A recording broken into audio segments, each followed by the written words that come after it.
Hey guys, this is Chandan Shri.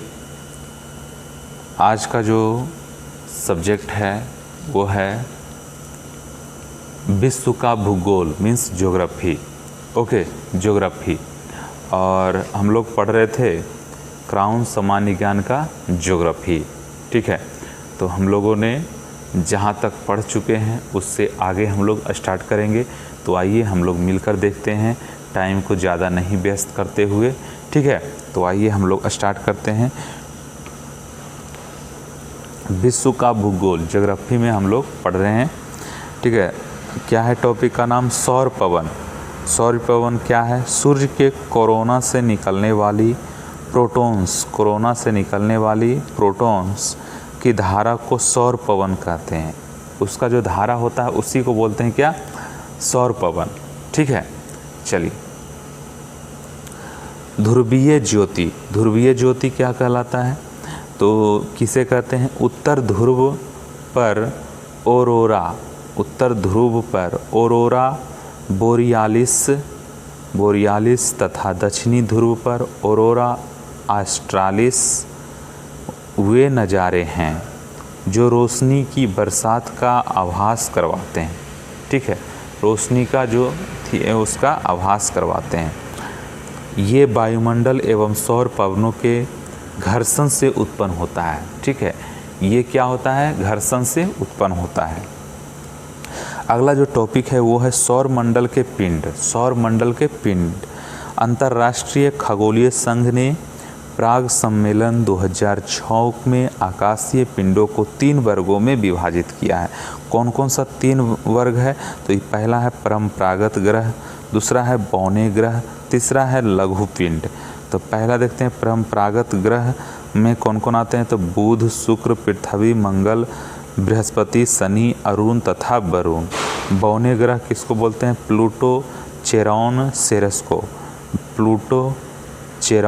Ceres को बोलते हैं बौने ग्रह। और लघु पिंड कौन कौन है? उपग्रह, धूमकेतु एवं अन्य पिंड। ओके, अगला जो टॉपिक है ग्रह, प्लैनेट्स ग्रह, और इसको बोल सकते हैं प्लैनेट्स।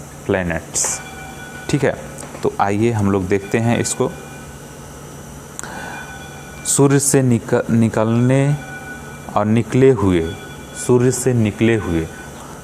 निकले हुए पिंड जो सूर्य की परिक्रमा करते हैं तथा सूर्य से ही ऊष्मा व प्रकाश प्राप्त करते हैं, ग्रह कहलाते हैं। बहुत अच्छी बात है, ये सब तो आप जान चुके होंगे। ठीक है, तो ग्रह में गुरुत्वाकर्षण शक्ति होती है, सही बात है, और अपनी परिक्रमा कक्षा पाई जाती है, अपनी परिक्रमा कक्षा भी पाया जाता है। पार्थिव ग्रह इसको आंतरिक ग्रह भी कहते हैं। बृहस्पति, जोवियन या ब्राह्म्य ग्रह, बुध, बृहस्पति, शुक्र, शनि, पृथ्वी, अरुण, मंगल, वरुण। मतलब कहने का मतलब पार्थिव ग्रह आंतरिक ग्रह कौन सा है? तो बुध, शुक्र, पृथ्वी, मंगल है। और बृहस्पति, जोवियन या ब्राह्म्य ग्रह कौन कौन सा है? तो बृहस्पति, शनि, अरुण, वरुण है। ठीक है, तो अगला जो टॉपिक है क्या है? सूर्य से बढ़ती दूरी से और बढ़ती दूरी के अनुसार ग्रहों का क्रम किस प्रकार से है? आपको इधर साइड दिख रहा होगा, बहुत अच्छी तरह से देखिए वहाँ पर। ठीक है, सूर्य से बढ़ती दूरी के अनुसार ग्रहों का क्रम इस प्रकार से है, बता रहे हैं। पहला में है बुध, उसके बाद आता है शुक्र, उसके बाद आता है पृथ्वी, उसके बाद आता है मंगल, उसके बाद आता है बृहस्पति, उसके बाद आता है शनि, उसके बाद आता है अरुण, उसके बाद आता है वरुण। सबसे लास्ट में कौन सा है? वरुण। सबसे फर्स्ट में क्या है? बुध। और आकार के अनुसार अब देखते हैं, आकार के अनुसार सबसे बड़ा कौन सा है? माने बड़ा से छोटा की ओर हमको जाना है। तो सबसे पहला आ जाएगा बृहस्पति, उसके बाद शनि, उसके बाद अरुण, उसके बाद वरुण, उसके बाद पृथ्वी कितने नंबर पे आता है? 5 नंबर पे आता है। ठीक है, और 6 नंबर में शुक्र, 7 नंबर में मंगल, 8 नंबर में बुध है। इधर साइड आपको जो दिख रहा है उसमें आप डायग्राम में देख सकते हैं। डायग्राम में सबसे पहले देखिए सूर्य हैं, उसके बाद बुध हो गया, उसके बाद शुक्र हो गया, उसके बाद पृथ्वी हो गया, उसके बाद मंगल हो गया, बृहस्पति हो गया, शनि हो गया, यूरेनस हो गया, नेपच्यून हो गया। ठीक है यहाँ पे। अब अगला जो टॉपिक है वो है यम मीन्स प्लूटो, प्लूटो, यम मीन्स प्लूटो, ठीक है। अंतर्राष्ट्रीय खगोलीय संघ IAU के प्राग चेक गणराज्य सम्मेलन 2006 में प्लूटो को सौर मंडल से बाहर का ग्रह माना गया है। इसमें ग्रह के लिए नई परिभाषा दी गई है, जिसमें ये कहा गया है कि वे आकाशीय पिंड ही सौर मंडल के ग्रह माने जाएंगे, जो अपनी निश्चित कक्ष में सूर्य की परिक्रमा करते हैं तथा अन्य ग्रहों की कक्षा का परिक्रमा नहीं करते हैं। यूरेनस की कक्षा का अतिक्रमण करने के कारण नई परिभाषा के आधार पर प्लूटो और सौरमंडल के ग्रहों से बाहर किया गया है, ठीक है। अब देखिए आपको डायग्राम, देखिए डायग्राम में क्या दिख रहा है, सबसे अंदर का जो पार्ट है वो क्या है, सूर्य, उसके बाद जो है जो गोल टाइप का इस तरह से है, इसको इलिप्स के टाइप। दूसरा नंबर में क्या है, नेपच्यून का परिक्रमा। तीसरा में क्या है, प्लूटो का परिक्रमा। मतलब जिस तरह से आप देख रहे हैं ऐसे ऐसे और ऐसे ऐसे घूमते हैं, मतलब आप डायग्राम में देख सकते हैं। अगला जो टॉपिक है वो है बुध। बुध के बारे में थोड़ा सा जानते हैं। पहले अभी यम के बारे में जाने हैं, प्लूटो के बारे में, अभी बुध के बारे में जानते हैं। बुध को इंग्लिश में बोलते हैं मरकरी। बुध सौर मंडल में सूर्य का निकटतम ग्रह है। सूर्य के करीब होने के कारण यह सूर्य की परिक्रमा सबसे कम समय में लगाता है। आकार की दृष्टि से यह सबसे छोटा ग्रह है जिसका कोई उपग्रह नहीं है, जिसका कोई उपग्रह नहीं है। इसका कोई वायुमंडल नहीं है, इसलिए इसका तापांतर अधिक पाया जाता है। दिन में सतह का तापमान 467 डिग्री सेल्सियस तथा रात में -170 डिग्री सेल्सियस रहता है। इस ग्रह पर कैलिरिस बेसिन पाया जाता है, कैलिरिस बेसिन पाया जाता है, ठीक है। अगला जो पेज है उसमें हम लोग देखते हैं शुक्र। शुक्र को इंग्लिश में क्या कहते हैं, वेनस। शुक्र का आकार लगभग पृथ्वी के समान है, इसलिए इसे पृथ्वी की बहन ग्रह कहते हैं। यह पृथ्वी के सबसे निकटतम ग्रह है जिसका कोई उपग्रह नहीं है। इसे भोर का तारा या संध्या का तारा भी कहते हैं, सही बात है, क्योंकि सुबह के समय यह पूर्व दिशा में दिखता है तथा शाम के समय में यह पश्चिम दिशा में दिखता है, ठीक है।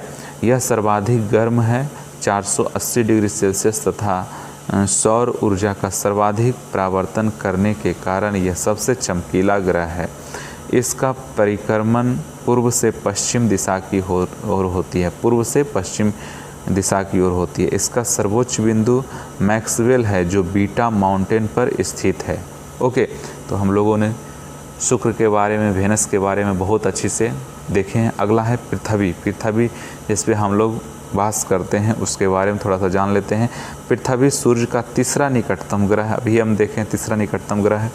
आंतरिक ग्रहों में यह सबसे बड़ा ग्रह है। आंतरिक ग्रहों में यह सबसे बड़ा ग्रह है। पृथ्वी सौरमंडल का एकमात्र ग्रह है जिस पर जीवन पाया जाता है। जल की उपस्थिति के कारण इसे नीला ग्रह भी कहते हैं, ठीक है। इसका अक्षीय झुकाव 23.5 डिग्री तथा कक्षीय झुकाव 66.5 डिग्री है, ठीक है। सूर्य के बाद पृथ्वी से निकटतम तारा प्रॉक्सिमा सेंचुरी है। प्रॉक्सिमा सेंचुरी है जो कि 4.28 प्रकाश वर्ष की दूरी पे है, ठीक है। इसका एकमात्र उपग्रह कौन सा है भाई, तो सब लोग जानते हैं चंद्रमा। चंद्रमा जो है उपग्रह है।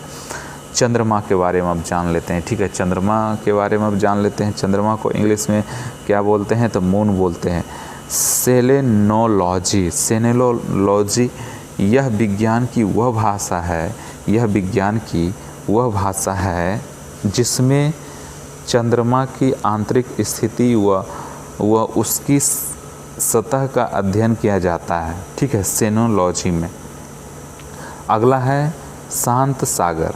शांत सागर यह चंद्रमा का पिछला हुआ अधिकार पूर्ण भाग है जो एक तरह से और एक तरह का धूल का मैदान है, एक तरह का धूल का मैदान है शांत सागर। फिर से देख लेते हैं, यह चंद्रमा का पिछला हुआ अंधकार पूर्ण भाग है शांत सागर, ठीक है, पिछला भाग है चंद्रमा का। जो एक तरह का धूल का मैदान है, धूल का मैदान है। चंद्रमा को जीवाश्म ग्रह भी कहा जाता है। जीवाश्म ग्रह किसको बोला जाता है? तो चंद्रमा को बोला जाता है, ठीक है, क्योंकि यह पृथ्वी की तरह लगभग 460 करोड़ वर्ष आयु का है, ठीक है। इसका सर्वोच्च शिखर ल्यूनिटज पर्वत मीन्स 10,668 मीटर है। चंद्रमा पृथ्वी से चंद्रमा का लेवल 59% भाग ही दिखाई देता है, ठीक है। अपभ्रू चंद्रमा जब अपनी कक्षा में पृथ्वी से अत्यधिक दूरी पर होता है तो उस स्थिति में अपभ्रू कहते हैं, जो कि 4,06,699 किलोमीटर होता है। 4,06,699 किलोमीटर होता है। उपभ्रू किसको बोलते हैं? चंद्रमा जब अपनी कक्षा में पृथ्वी से न्यूनतम दूरी 3,56,399 किलोमीटर पर होता है तो उसे उपभ्रू कहते हैं। जब चंद्रमा का प्रकाशित भाग प्रतिदिन बढ़ता जाता है तो वह शुक्ल पक्ष में होता है, शुक्ल पक्ष में होता है, ठीक है, शुक्ल पक्ष में होता है। जब चंद्रमा का प्रकाशित भाग घटता जाता है तो वो होता है कृष्ण पक्ष में। घटता जाएगा तो कृष्ण पक्ष में, बढ़ता जाएगा तो शुक्ल पक्ष में, घटता जाएगा तो कृष्ण पक्ष और बढ़ता जाएगा तो शुक्ल पक्ष। और अगला जो टॉपिक है हम लोग जान लेते हैं। रंगीन पार्ट हम लोग पढ़ते ही हैं, रंगीन पार्ट इधर साइड है, इसको हम लोग देखते हैं। सबसे पहला चीज़ है इसमें क्या दिया हुआ, तो ध्रुव तारा मीन्स इसको इंग्लिश में बोलते हैं पोल स्टार। Pole star.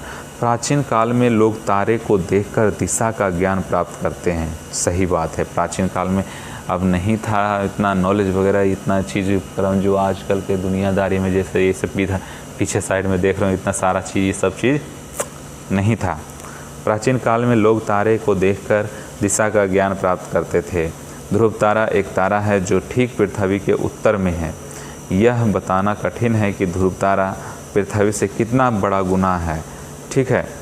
ध्रुव तारा की दूरी पृथ्वी से 47 प्रकाश वर्ष है। 47 प्रकाश वर्ष की दूरी पे ये ध्रुव तारा है। सप्तर्षि ग्रेट बियर इसको इंग्लिश में बोलते हैं। सप्तर्षि तारा 7 तारों का समूह है। सप्तर्षि यह आकाश में उत्तर की ओर दिखाई देता है। इन 7 तारों के नाम हैं ऋतु, पुलस्त्य, क्षति, अंगिका, वशिष्ठ, मरीच। आप इधर साइड देख रहे होंगे फिगर, उसका देखिए, जो 7 स्टार का जो तारा है उसको देखिए, बहुत अच्छा लग रहा है देखिए। अगला जो टॉपिक है वो है डॉपलर प्रभाव, डॉपलर इफ़ेक्ट्स। डॉपलर प्रभाव, डॉपलर इफ़ेक्ट्स क्या कहता है? जब हम किसी रेल पटरी के पास खड़े होते हैं और सीटी बजाता हुआ रेल इंजन गुजरता है तो हम पाते हैं कि जब इंजन हमारी ओर आता है तो सीटी की आवाज़ अधिक तीक्ष्ण मालूम पड़ती है, ठीक है।